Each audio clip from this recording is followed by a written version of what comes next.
भारत और यूरोपीय संघ के बीच पिछले महीने हुई ट्रेड डील में दोनों पक्षों के हाथ बहुत कुछ लगा, लेकिन एक चीज ऐसी रही जो भारत के हाथ से फिसल गई।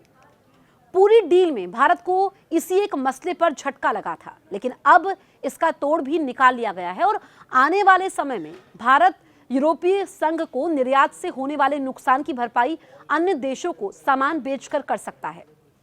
इस पर गहन मंथन के साथ ही कोशिशें भी शुरू हो चुकी हैं, लेकिन इस लड़ाई को जीतने के लिए हमें चीन को कड़ी टक्कर देनी होगी।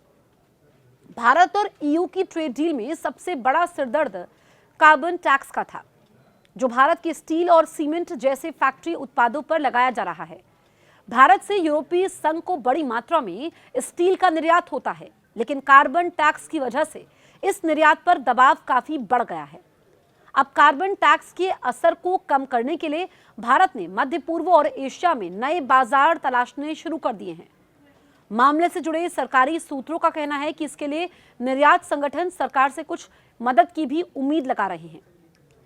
भारत कच्चे स्टील का दुनिया का दूसरा सबसे बड़ा उत्पादक है, जो अपनी लगभग 2/3 स्टील का निर्यात यूरोप को करता है। यूरोपीय संघ के कार्बन बॉर्डर एडजस्टमेंट मैकेनिज्म लागू करने के बाद वहां निर्यात पर दबाव बढ़ गया है। पिछले हफ्ते स्टील सचिव संदीप पोंड्रिक ने कहा था कि यूरोप के कार्बन टैक्स से प्रभावित निर्यात को समर्थन देने के लिए सरकार को कदम उठाने होंगे। सूत्रों का कहना यह है कि निर्यात के लिए हम नए बाजार देख रहे हैं और मध्य पूर्व के देशों के साथ ही समझौते करने की कोशिश कर रहे हैं, जहां बहुत सी इंफ्रास्ट्रक्चर परियोजनाएं चल रही हैं। साथ ही एशिया में भी नए अवसर तलाशे जा रहे हैं।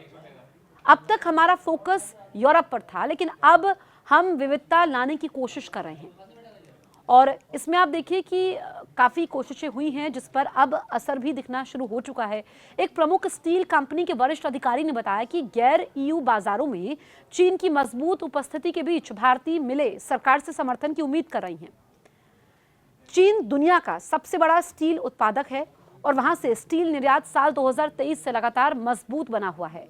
दिसंबर में स्टील निर्यात रिकॉर्ड स्तर पर पहुंच गया।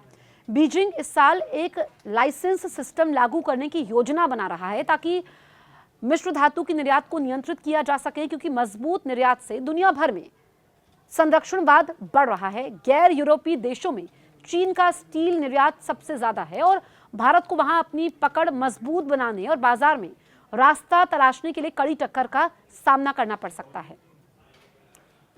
तो देखिए कि जो इस वक्त कोशिशें हो रही है उसका असर कितना पड़ता है, ये देखने वाली बात होगी, लेकिन किसी भी नतीजे पर पहुंचने से पहले थोड़ा इंतजार करना होगा। आप इस पर क्या सोचते हैं, आपकी क्या राय है, आप हमें कमेंट करके ज़रूर बताएं। और अगर अभी तक आपने हमारे YouTube चैनल को सब्सक्राइब नहीं किया है, तुरंत सब्सक्राइब करें।